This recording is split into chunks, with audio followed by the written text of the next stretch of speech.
Yeah. Welcome everybody. I hope you're all doing well. Uh,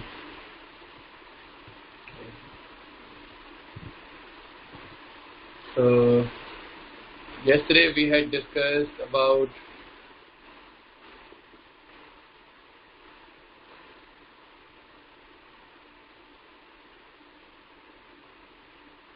yes, we discussed about many empirical observations which uh, force us or which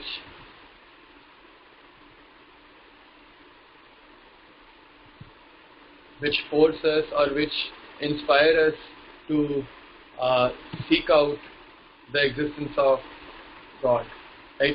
So we discussed how human beings are different from matter, human beings are different from machines, and then we cannot exist without Krishna. Means there is so much order in the world that it seems impossible that that this everything has come up on its own, right?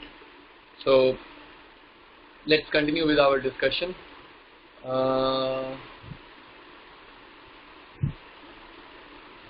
Okay. Empirical evidence number 2. Perfect order. So earlier we saw perfect design, that how things are perfectly designed, and now perfect order, that not only they are designed perfectly but also they are maintained perfectly, right?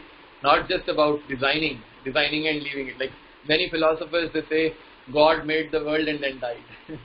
God designed the world and then died. So it is not like that. Even maintenance is impossible without God's intervention. So um, so very intuitive understanding is that everything in this world deteriorates, right? And if some system is not deteriorating, it means uh, continuously somebody is working hard to maintain it, right? For example, if I build a house, it will deteriorate with time. It cannot stay like that. But I have to continuously put efforts to maintain it. There is some damage, repair it. There is cleaning has to be done every day, right? A lot of maintenance is required, and it won't stay as it is unless it is maintained. An example could be your laptop, right? Your laptop, you have to put so much effort to maintain it, otherwise it won't work. It will become outdated, useless, and uh, it will be of no use. Okay, so let's read some examples which Sir has given here. Uh, okay, so one is I can do that better than robot. Let's read this. So once there was a young scientist who received the National Award in Robotic Science. The institute where he studied proudly announced the display of his work. Many came to see the genius and his robots. One robot which especially attracted everybody's attention was designed to walk and pick a ball that was kept 6 feet away.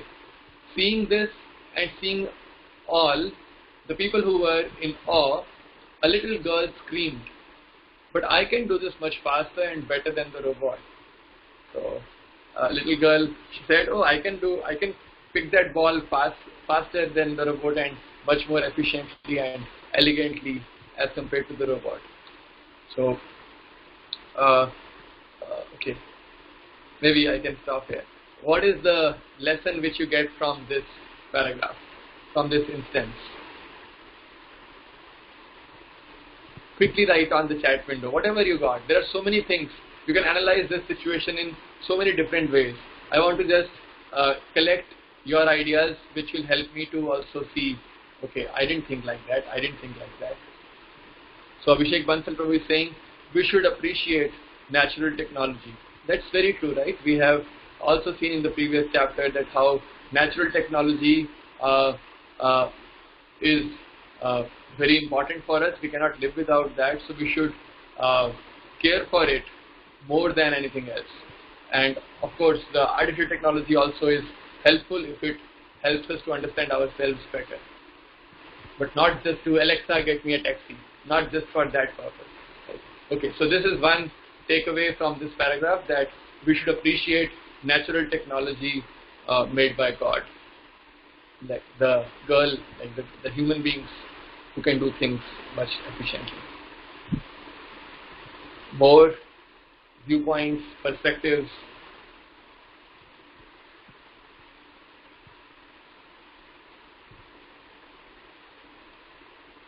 We take nature for granted. Yes, very good. Yes. We never appreciate the small girl who can do things so quickly. We say, oh yeah, we have been seeing it, and we never notice it. It's like elephant in the room. It's there and we never notice it.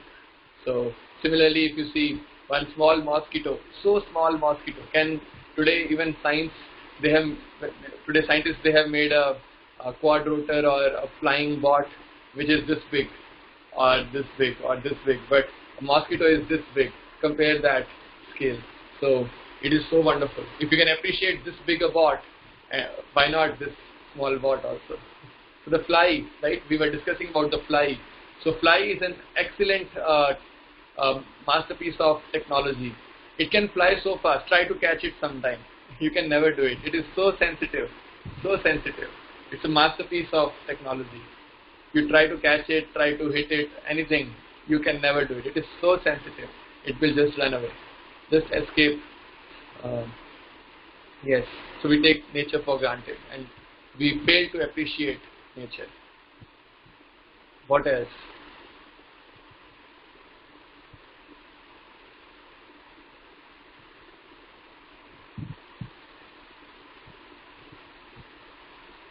Nobody is suggesting anything. Please write whatever comes to your mind. No need to fear, no need to be shy. We are all friends. Please write. When you write, you you are able to see a different perspective. Humans have extreme pride in their own creation. Yes. That is another perspective. So I may make a small bot which is much worse than a fly or a mosquito, but still I'll be more proud of my work because this is my creation, right? So, and also we like to take credit. When I talk to my friends, I don't care about them, but when I talk to Alexa, then I say, oh, see, humanity has progressed so much, we have made Alexa. So instead of asking my friend what is the time, I can ask Alexa what is the time. Right? Same action, same routine actions, but instead of asking my friend, now I can ask Alexa. So I become proud. See, we are so advanced. We have done this. We have done that. And if you go to them and tell about Bhagavad Gita, they will say, "Go away. This is not the time to read Bhagavad Gita. We are now in advanced stage." Okay. So Rajat Prabhu is saying, we always think that we can do better than last time. We can do it better than last time. I didn't get the meaning of what you write. Please explain.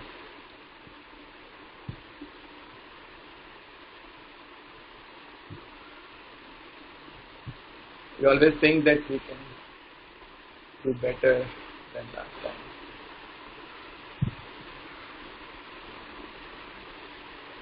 Humans like to make things that are in its control, like robot. Oh, very good perspective. Very good perspective. I didn't think about it, but yes, very nice perspective. We had discussed in few sessions ago that there are two things which we like to do, right? What are those two things? Let's see who remembers. Two things which we naturally want to do, and because of which we are suffering. Two things which are not so nice, but we want to do, and that is the root cause of my suffering. So okay. So two things are, number one, I want to exploit everything for my own pleasure, right? And the other is I envy others. I envy others, that why they are better than me, I am better than them, right? So that is the tendency to control. So there are two tendencies: the desire to enjoy and desire to control. Desire to enjoy means everything is for my pleasure, and desire to control is that others are under me, others are subordinate to me, so they should follow my instructions. So desire to enjoy, desire to control. I think I asked this question but nobody answered. What is the verse in Bhagavad Gita which says this? That this is the main reason why we are suffering in this material situation. So the verse is, anybody wants to? Oh yes, Abhishek Bastro has got it. Ichha dvesha samuthena dvandva mohena bharata sarva bhutani kaunteya sarge yanti parantapa. Sarva bhutani sammoham sarge yanti parantapa. Ichha dvesha samuthena. So there are two things, Ichha and Dvesha. Ichha means desire to enjoy, desire to exploit everything is for my pleasure, selfishness. And Dvesha means enviousness towards others, or enviousness towards God, towards Krishna. So that, oh, why is he better? I am better than them. I am the best. They should follow me. They should be subordinate to me. I should control them, right? So that was the point which Dheeraj Prabhu remembers very nicely, and he has put it in this perspective here, that humans, we like to make things that we can control, like robots. Okay, they are subordinate to me and they should work as per my command, right? Like in military, they want to make UAVs which can destroy the enemy army and if they do that, then the military is considered very powerful, very strong, and then the ruler or the government has a better control on foreign affairs. Okay. And Rajat Prabhu is clarifying his point that we can build better robots. So I always have the hope that I can do better and better and better. Yes. I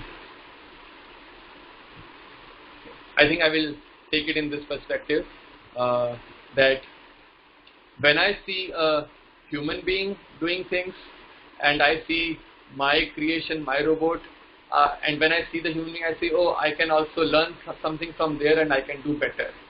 I can do better than the current status.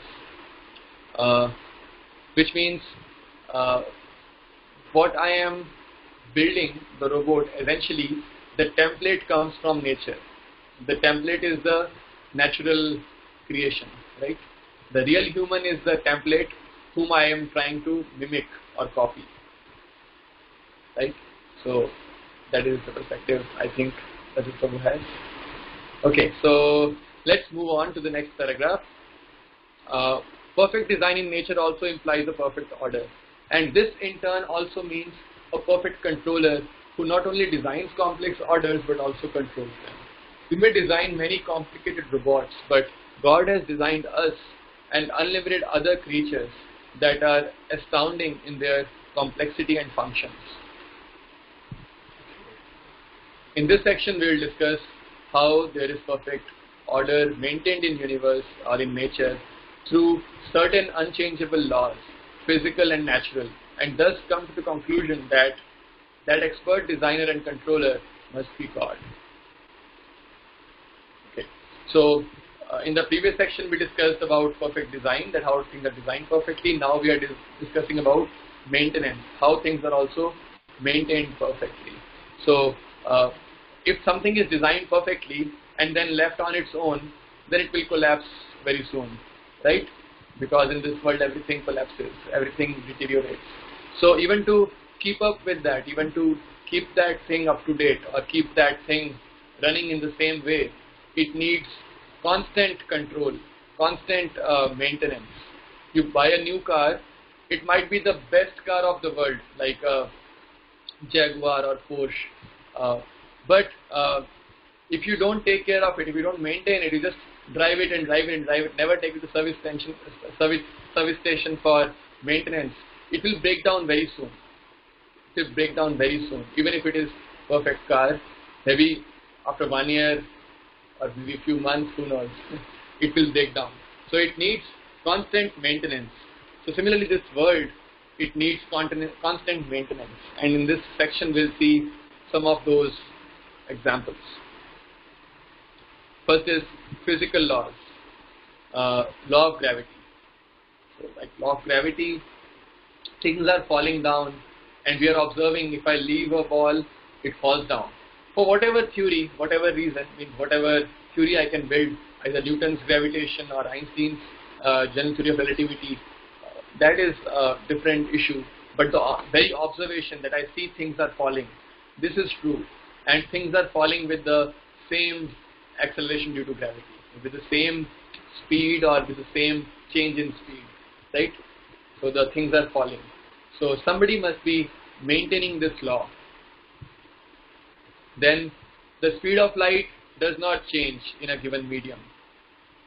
Okay, there are, in the Rig Veda, there is a verse which exactly tells what is the speed of light, and that verse, that value, kind of, you can say, exactly matches the experimental current known value of speed of light in vacuum.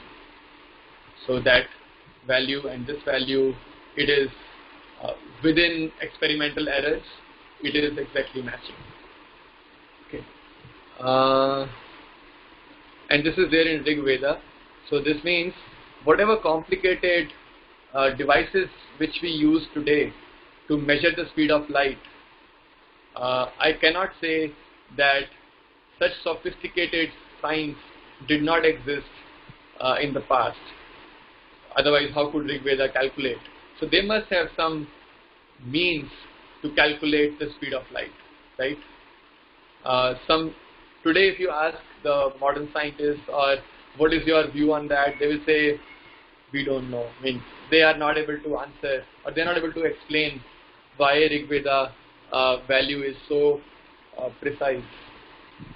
They cannot explain. But we can take it from Shastras, that these Shastras are not written by somebody mundane. These are given by God, so God can give the values. And also the rishis, or the learned people who have been there in this blessed land, they must be very, very intelligent to be able to appreciate that knowledge, to be able to behold that knowledge. Otherwise, how can they even take it, right? If the students are not qualified, even if the teacher is most qualified, like Krishna is the most qualified, but if the students are not qualified, how can they understand? So, but they are able to understand means they must be qualified as well, right? So the speed of light and Earth spins around its axis 24 hours rotation and perfectly follows the order of rotation and revolution. Even slight change can cause a climatic catastrophe. So such perfect order we have in nature. This cannot be on its own. Somebody has to maintain it. Right? In nature, everything is provided to us. Water to drink, air to breathe, food to eat, everything that is needed for survival is fulfilled by nature. Sunlight, moonlight, they are so essential for our maintenance and sustenance, are also given to us by Mother Nature. So today India is facing lockdown, right? During lockdown, the major concern of government, the major concern was maintenance. How shall we maintain people? So government made many schemes. Okay, they gave money to the poor, they made food distribution drives that everybody can be maintained, food can be provided, and within IITK we have our Dean of Administration who was working very hard to ensure all the essential supplies are still maintained. So all the shops here like Campus D shop, Campus E shop, and other shops in the shop C, they were all running as usual even in the lockdown period, but with extreme care. Okay, the security guards were supplying food, were supplying whatever you need. You basically order to the shop, security guards will bring to your home. They will deliver it right at your door so that you do not go out. You maintain lockdown. So the major concern of IIT administration was how to maintain the essential services, and they have done it very well. But the point is that maintenance is so essential. And if we look at nature today, we are getting food. Nature is giving us food.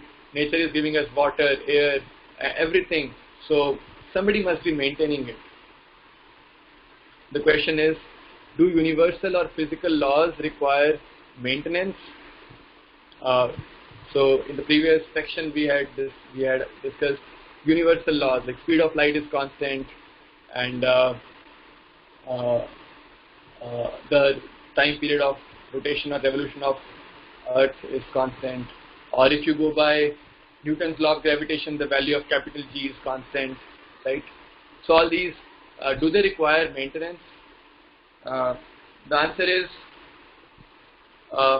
yes. It must need some maintenance, right? Otherwise, how can precise values be maintained in this unordered universe, right? Means if everything is left on its own, how things will be maintained? That is very difficult, right? Why should light always obey this law, right? Light can follow some other law. Why should value of speed of light c should be fixed? Who stops it from changing? So you made an axiom.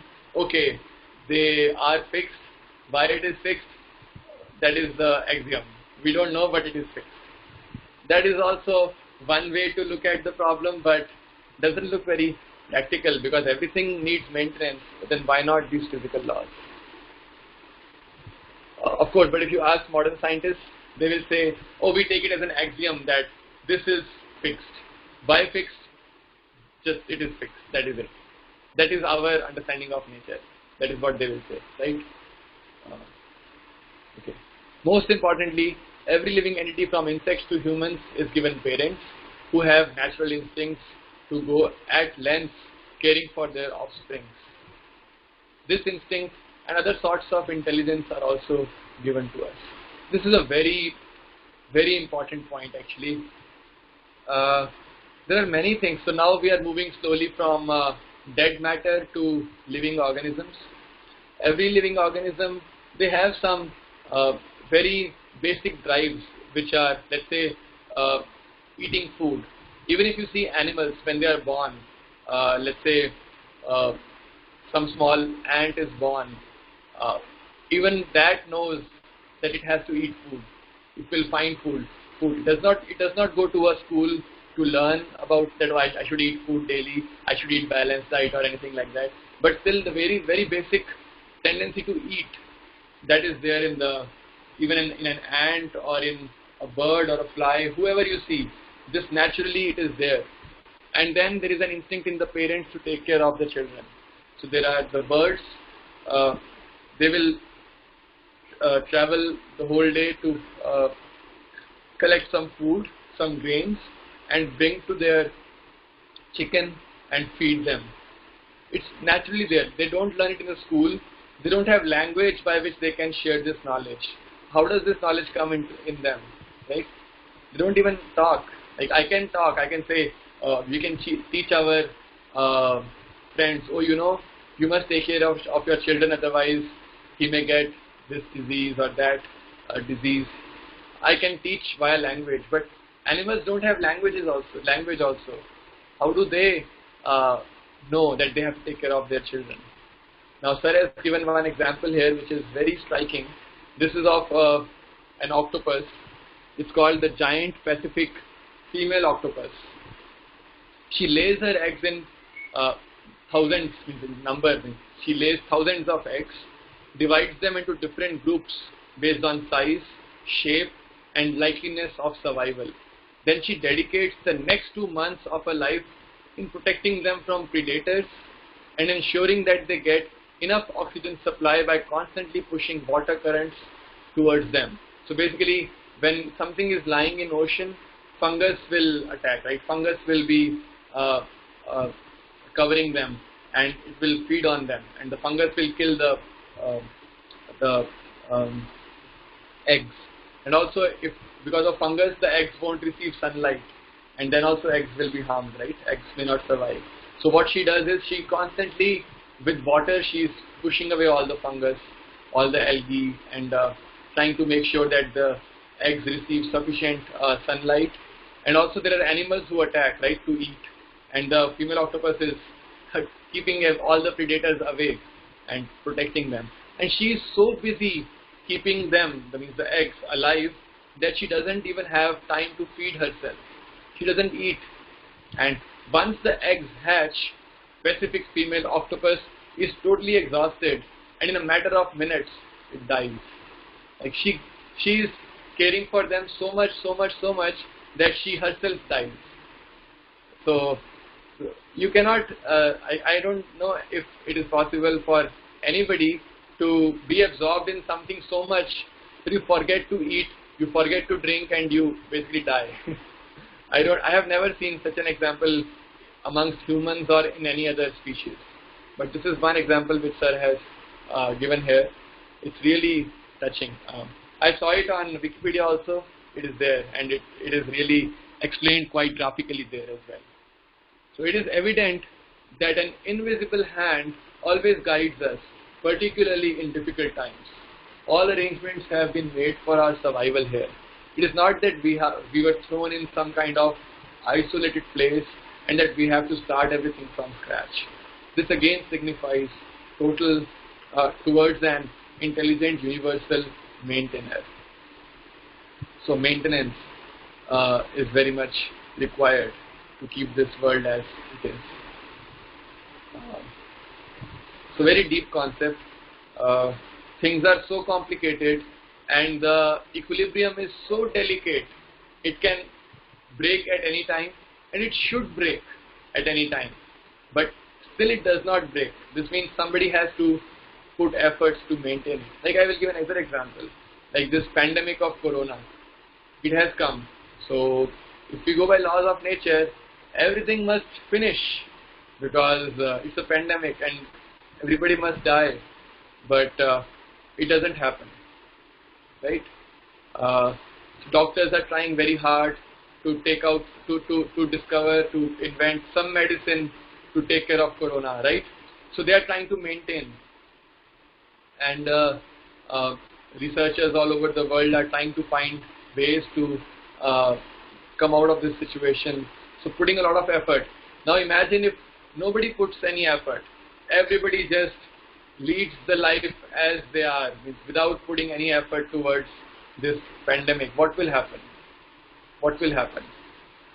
So many people will die. They will just keep dying and dying and dying and dying. So you have to put a lot of maintenance. You have to put a lot of effort to maintain the world, right? It is not easy. So maintenance is required for everything.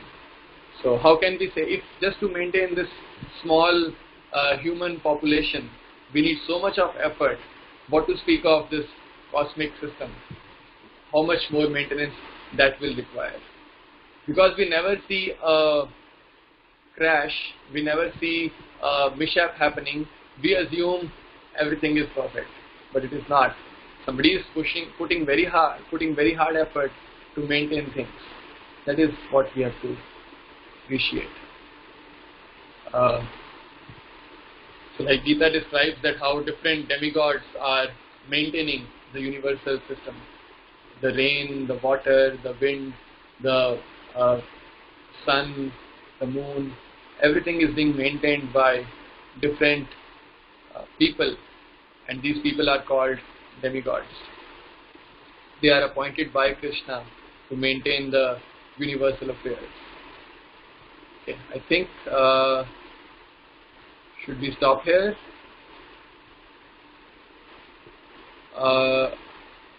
Do you have any questions which we can discuss? Do you have any questions?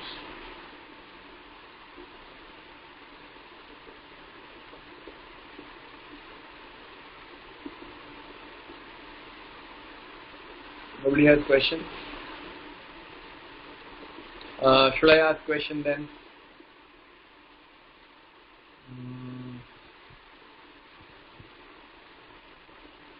Okay.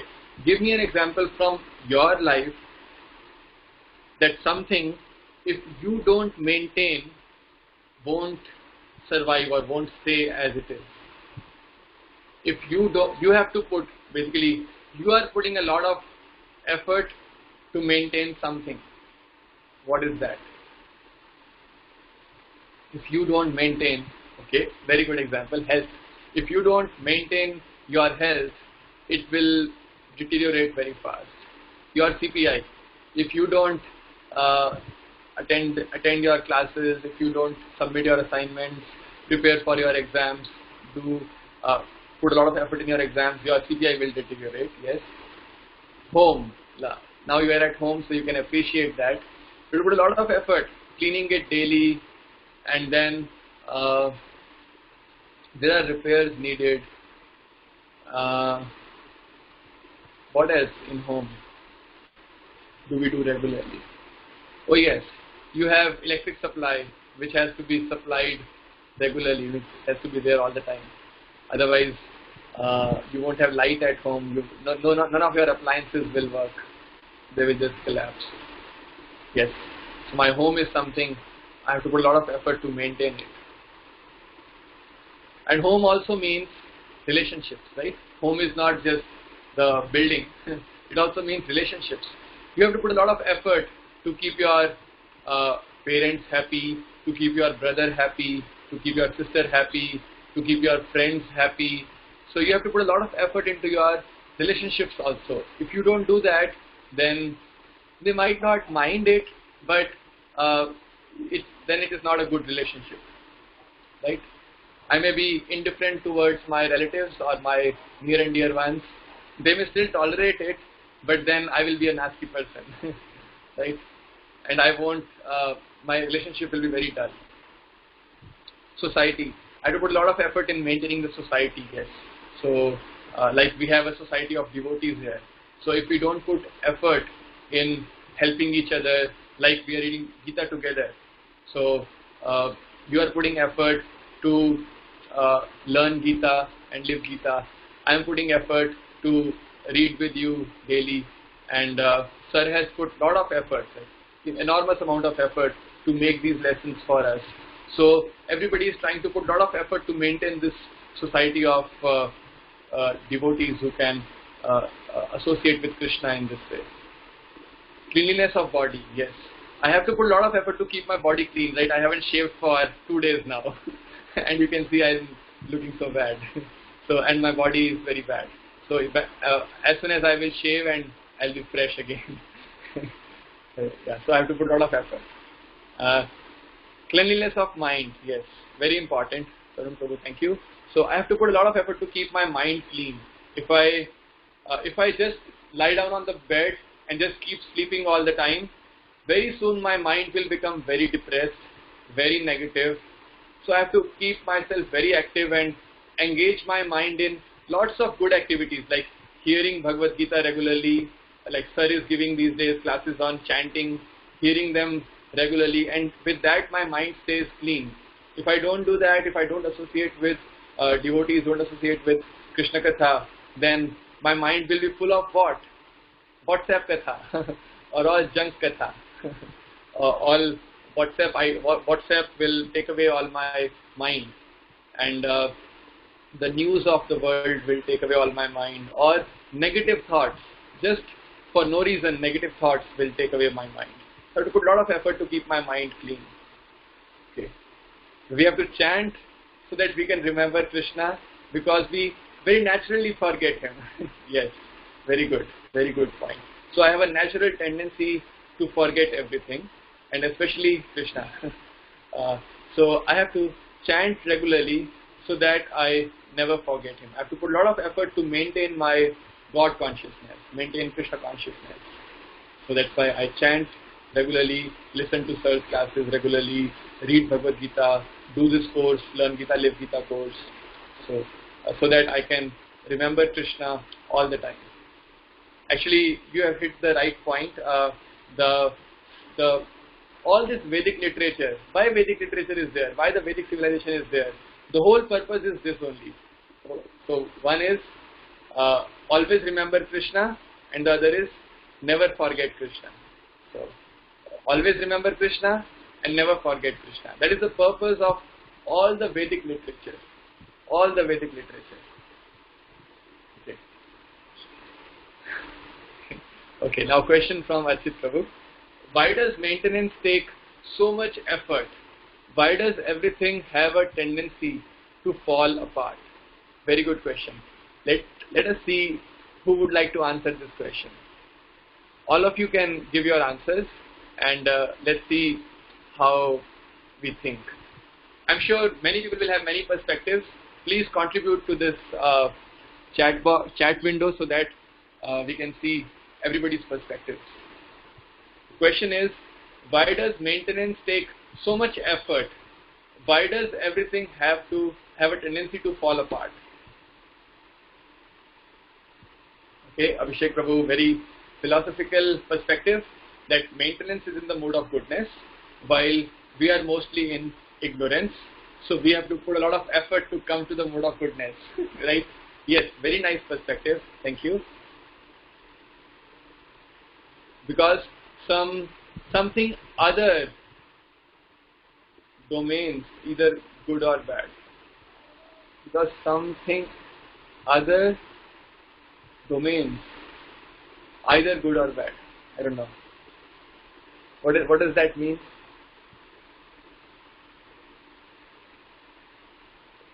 Dominates. Okay. Something other dominates, either good or bad. Okay. You mean to say something else is dominating or moving things in a direction good or bad. Let's say if the flower is there, okay, let's say a bud is there, then the time is dominating that. First it blooms, it becomes good and good, better and better and better, and after some time it starts becoming worse and worse and worse. It withers away, it dries up, right? So something is dominating, that it is becoming good and then bad. Okay, yeah. So yes, influence of time. Time is dominating everything. That things, they improve or deteriorate. So we have to put a lot of effort struggling against time or against these factors to maintain something. Very good perspective. Yes.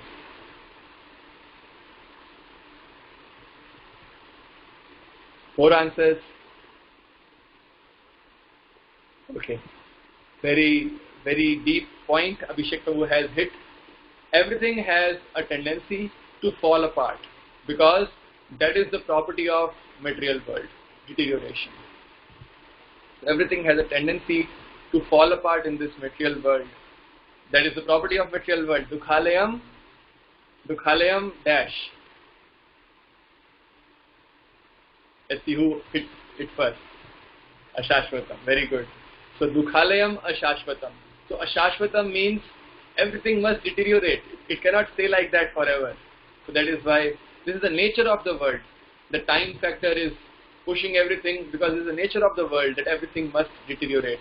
Therefore, we have to put a lot of effort in this world to maintain things.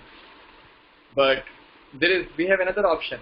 There is another world which does not require so hard effort to maintain things, where things are maintained naturally or spontaneously, which is beautiful spontaneously, where things are undeteriorating spontaneously. What is that world?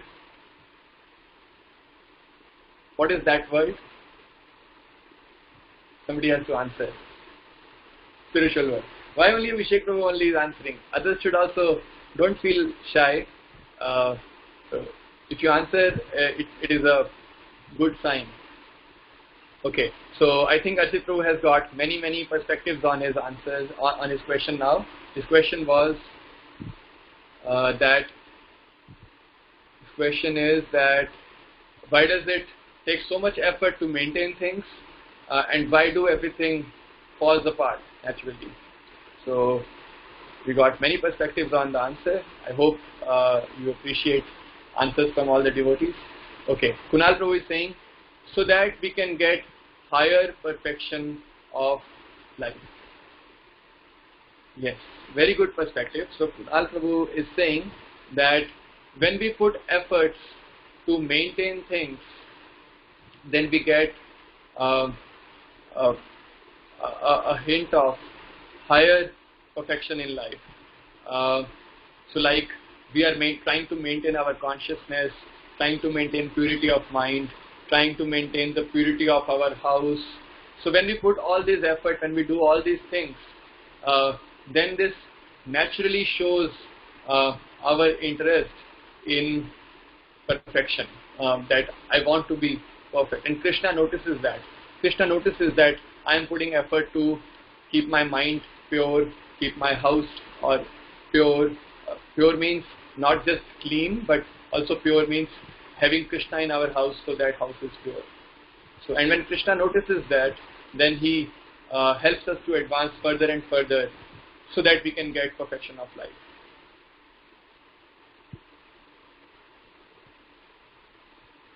Okay, Ajit Prabhu has another perspective. He says, we can make efforts to move things against material nature. Maybe this is an evidence of the fact that we don't belong to this world. Very good. So this world is ashashvatam and we are shashvat, Sachidanand. Sat means shashvat, Sat means eternal, and this world is ashashvatam, non-eternal. So when we are putting efforts to make things not eternal, means to make things not non-eternal or not temporary, which means that we have a natural tendency to be seeking eternity. So this means we don't belong to this world. We have a naturally a different nature. Very, very nice point. So you see how just by observing nature, this through the eyes of Bhagavad Gita, we can very easily perceive the presence of Krishna. Perceive the presence of ourselves first of all, that we exist. We are different from matter. We are different nature from matter. And then the presence of Krishna and our relationship with him, that he is maintaining us so well, right? Hare Krishna. So I think we had very good discussion, and I hope you go through this part on your own, and also the videos which Sir has given on Learn Gita, Live Gita website. And I hope you are all on Piazza forum. Ask your questions there, and if you can add something to discussions, do add there. Thank you very much. Hare Krishna.